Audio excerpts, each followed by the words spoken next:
Hi, thank you for joining me to talk about open education resources.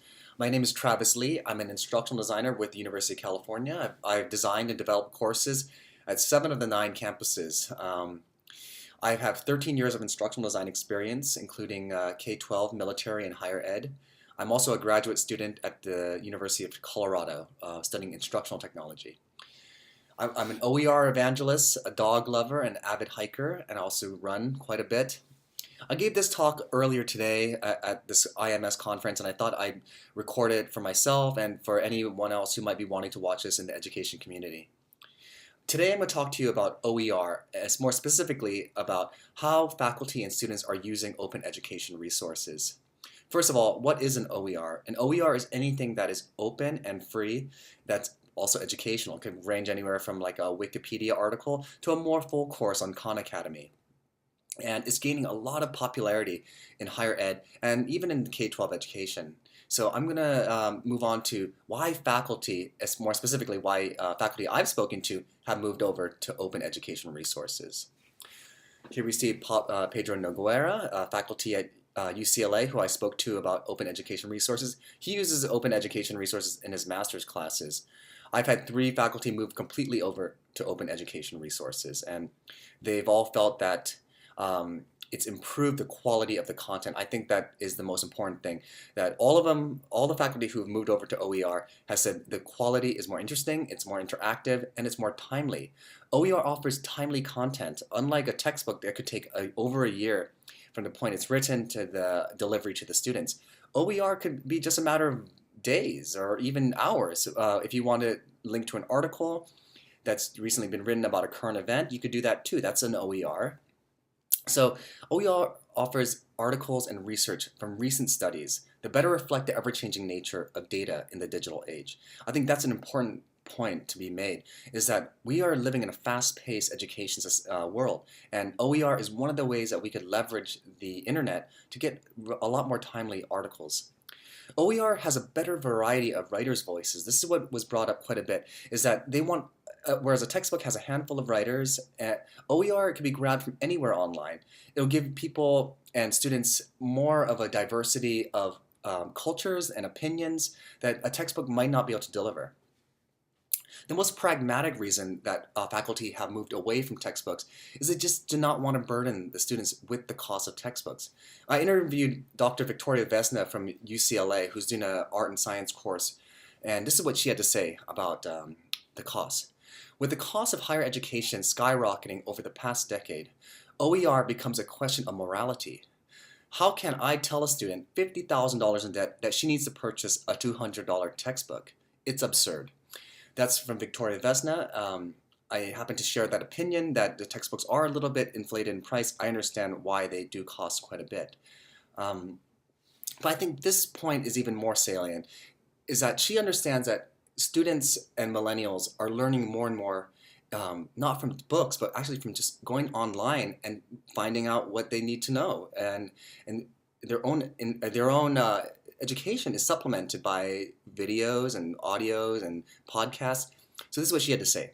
We must change our teaching practices to match the learning styles of the students and not vice versa. I think that really encapsulates what this argument is all about, is that teachers need to match their teaching practices to how students learn. And one of those ways is to use open education resources, because they offer a wide variety of different learning methodologies and teaching methodologies. Now I'm going to move over. I do want to touch on this. There are some downsides to OER, and there happens to be a really important one, is the vetting of content and the fact checking. Whereas a textbook is often vetted by a number of people and peer reviews, as well as fact-checked. That's one of the reasons why it's really expensive.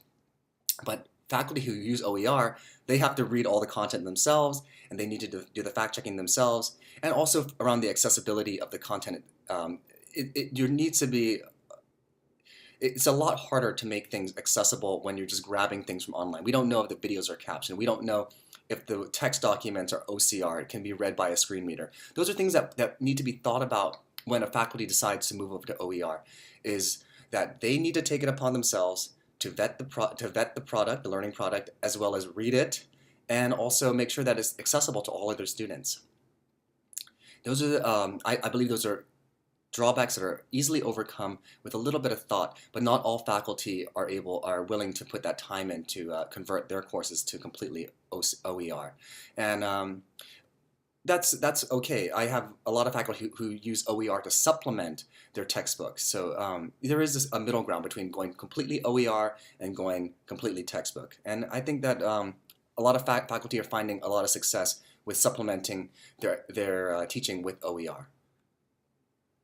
Here we have the student experiences with OER. I want to mention that I did interview 7 students. Most of them were UCLA. I interviewed one from Cal State Northridge, as well as 2 graduate students. So I got a wide variety. These are just interviews I did at the library. So a little bit random. It's not a huge sample size, but I think that the message was clear about how students feel about textbooks versus OER.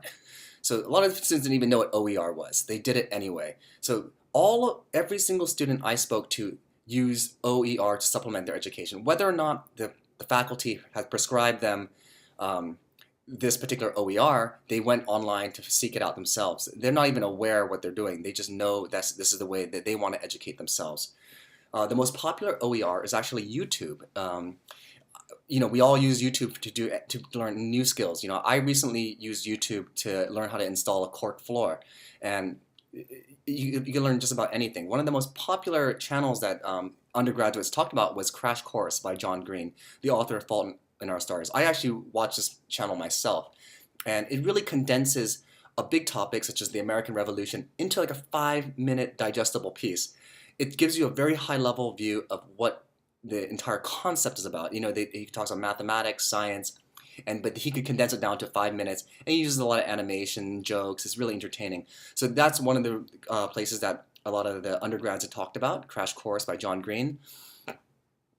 They also talked about using video lectures by other faculty other than the one that there was actually taking by the ones that are leading the class. So these are lecturers from different universities, for example. So some of those people, the students said that if they could find a lecture by a different faculty who just explains it in a different way or in a way that's more suited to their learning style, that they will seek that out and they will learn from that faculty instead. And that has value in itself. Not every faculty is teaching to the learning style of every single student in the class, and OER gives the students that option. I also heard that a couple students say that language courses were especially useful.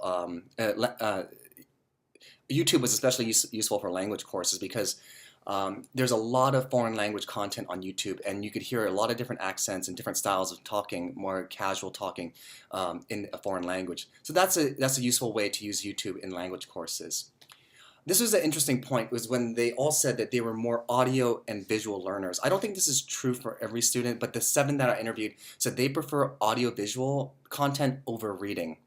And when I asked them why they prefer audio-visual content, they said that because they grew up with the internet, they grew up learning from the internet and watching videos, listening to audio pieces. It's not the same as when we were growing up and we had to read like really dense textbooks. It's a much more fluid model of education today with these students online, and they do this on their own time as well. Students also admitted to not purchasing textbooks for their class. All of them admitted to just like saying, you know what, I didn't buy that textbook. And half admitted to pirating the textbook, just like either taking pictures of it, scanning it, or just ripping it on torrent, just copying it from torrent. And that's a really common way to get textbooks. They feel that it's justifiable because they feel ripped off by the publishers. That's what the students said. I know that that is pretty much the common belief throughout the entire, since I was in college 15 years ago, we felt that the publishers are ripping us off. And that still holds true to this day. I also had a few students interview said they do feel that they have better learning outcomes by using OER. One student I interviewed said that she studied for her entire midterm most recently, only using OER, not even using the textbook, and she said she did great. I want to mention some of the other OERs that the students were using. One of them is called OpenStax, which is a lot of articles and content that has been vetted by other peer reviewers. So this is an example of a place where you could get vetted content.